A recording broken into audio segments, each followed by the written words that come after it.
تھی چاندنی جو بن پہ تھی بہار، آشیاں جل گیا گلستان لٹ گیا، آج جانے کی ضد نہ کرو۔ سال 1970 میں اقبال شہزاد کی فلم بازی ریلیز ہوئی جو سپر ہٹ ثابت ہوئی۔ اس فلم کی کہانی، گیت اور موسیقی لاجواب تھی۔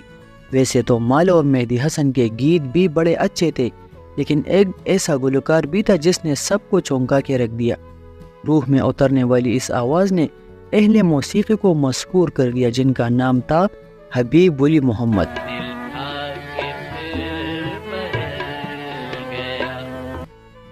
اگر فلم بازی کی بات کی جائے تو یہ اداکارہ نشو کی پہلی فلم تھی۔ ان کے ساتھ محمد علی اور ندیم جیسے بڑے اداکاروں نے کام کیا تھا۔ نشو کی خوش بختی تھی کہ پہلی فلم میں انہیں ایسے لیجنڈ اداکاروں کے ساتھ کاسٹ کیا گیا۔ حبیب ولی محمد نے اس فلم کے 2 نغمات گائے جنہوں نے مقبولیت کی نئی تاریخ رقم کی۔ سنگیت کار سہیل رانا نے بھی اپنے فن کے وہ کمالات دکھائے کہ انہیں جتنی بھی داد دی جائے کم ہے۔ اس کے علاوہ موسیقار بھٹاچاریہ نے بھی اس فلم کی موسیقی دی۔ فلم کے گیت آشیاں جل گیا گلستان لٹ گیا اور راتیں تھی چاندنی جو بن پہ تھی بہار بے پناہ مقبول ہوئے۔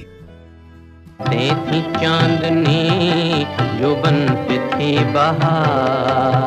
اس فلم کے گیت راز الہ آبادی، وحید قریشی اور فیاض ہاشمی نے تحریر کیے تھے۔ گلوکاروں میں حبیب ولی محمد کے علاوہ مالا، آئرن پروین، احمد رشدی اور مہدی حسن بھی شامل تھے۔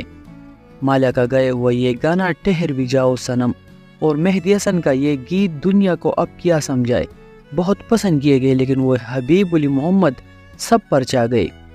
کہنا یوں چاہیے کہ جس طرح فلم بازی میں اسکرپٹ کے مطابق محمد علی نے جان کی قربانی دے کر بازی جیت لی تھی، اسی طرح حبیب ولی محمد نے بھی گلوکاری کی بازی اپنے نام کر لی۔ ہیں کہ مل جاتی ہے شیر برہنا مانگ غضب۔ حبیب ولی محمد 16 جنوری 1921 کو رنگون، برما میں موجودہ میانمار میں پیدا ہوئے۔ پلے بیک گائک کے علاوہ وہ غزل گو بھی تھے اور بزنس مین بھی۔ ان کا تعلق ایک قدامت پرست میمن فیملی سے تھا جو بعد ازیں ممبئی شفٹ ہو گئی۔ بچپن میں حبیب ولی محمد کو قوالی سننے کا بڑا شوق تھا، لیکن پھر انہوں نے نصابی تعلیم کو ترجیح دی۔ انہوں نے 1947 میں امریکہ سے MBA کیا اور پھر ممبئی میں 10 برس تک مقیم رہے۔ اس کے بعد وہ پاکستان آ گئے۔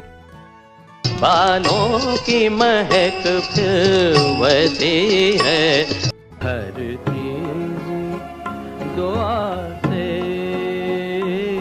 ان کے بھائی اشرف تابانی سندھ کے گورنر بھی رہے۔ جوانی میں حبیب ولی محمد نے استاد لطافت حسین سے کلاسیکی موسیقی کی تربیت لی۔ استاد لطافت حسین استاد فیاض خان کے بیٹے تھے۔ کالج کے زمانے میں وہ موسیقی کی تقریبات میں بھرپور شرکت کرتے تھے۔ 1941 میں حبیب ولی محمد کو موسیقی کے ایک مقابلے میں پہلا انعام دیا گیا۔ اس مقابلے میں 1200 گلوکاروں نے حصہ لیا تھا اور ان میں مکیش چند ماتور بھی شامل تھے۔ اس مقابلے میں انہوں نے بہادر شاہ ظفر کی غزل لگتا نہیں ہے جی میرا اجڑے دیار میں گائی، جس پر انہیں پہلے انعام سے نوازا گیا تو ان کی اعتماد میں بھرپور اضافہ ہو گیا۔ انہوں نے غزل گائیگی میں زیادہ دلچسپی لینا شروع کر دی۔ امریکہ میں قیام کے دوران ان کا موسیقی سے ناطہ ٹوٹ گیا۔ وہ دشت تنہائی کے مسافر بن گئے اور انہیں ممبئی میں منعقد ہونے والی موسیقی کی تقریبات شدت سے یاد آنے لگی۔ انہوں نے بڑی کوششوں کے بعد اپنی آواز میں غزلوں کا گرامو فون ریکارڈ تیار کیا اور میدان میں آ گئے۔ ریکارڈ کے ایک طرف بہادر شاہ ظفر اور دوسری طرف مرزا غالب کی غزلیں ریکارڈ کی، لیکن یہ ان کی بدقسمتی تھی کہ بھارتی عوام نے ان کی وہ پذیرائی نہیں کی جن کے وہ مستحق تھے اور یہ ریکارڈ فروخت نہ ہوئے۔ البتہ اس وقت کی مشہور بھارتی اداکارہ اور ٹریجڈی کوئین مینا کماری ان کی غزل گائیگی سے بہت متاثر ہوئی، اور چونکہ وہ اس وقت ریڈیو سیلون سے وابستہ تھی اس لیے انہوں نے حبیب صاحب کی غزلیں کئی بار ریڈیو سے نشر کی۔ اس سے حبیب ولی محمد کے ریکارڈز کی فروخت میں اضافہ ہوا اور وہ ایک نامی گرامی شخصیت بن گئے۔ 1947 میں تقسیم ہند کے بعد حبیب علی محمد کا خاندان پاکستان آ گیا اور یہاں ایک صنعتی گروپ قائم کیا۔ انہوں نے خاندان کے کاروبار کی طرف زیادہ توجہ دینا شروع کی اور جو وقت بچتا تھا وہ غزلوں اور فلمی گیتوں کے لیے وقف کر دیتے تھے۔ ایک بات یاد رکھنی چاہیے کہ حبیب صاحب نے موسیقی کو کبھی پیشہ نہیں بنایا، پھر بھی انہوں نے میوزک کمپنیوں کے لیے کئی غزلیں گائی۔ 80 کی دہائی میں حبیب علی محمد نے نثار بزمی کی موسیقی میں غزلیں ریکارڈ کی جو آڈیو کیسٹوں کی شکل میں سامنے آئی۔ اس کے علاوہ انہیں پاکستانی فلمی صنعت کی طرف سے پلے بیک گائیکی کے لیے پیشکش کی گئی۔ اگرچہ ان کا اس دور میں بہت احترام کیا جاتا تھا، لیکن انہوں نے گائیکی کو مکمل طور پر پیشہ نہیں بنایا۔ ان کی گائی ہوئی غزلیں بہت مقبول ہوئی اور آج بھی انہیں بہت پسند کیا جاتا ہے۔ انہوں نے ملی نغمات بھی گائے اور ان نغمات کو بھی بہت سراہا گیا۔ 1973 میں فلم بادل اور بجلی کے لیے ان کے گائے ہوئے گیت آج جانے کی ضد نہ کرو نے لازوال شہرت حاصل کی۔ ان کے 3 فلمی گیتوں نے لافانی شہرت حاصل کی۔ ان میں 2 گیت فلم بازی کے تھے اور ایک فلم بادل اور بجلی کا تھا۔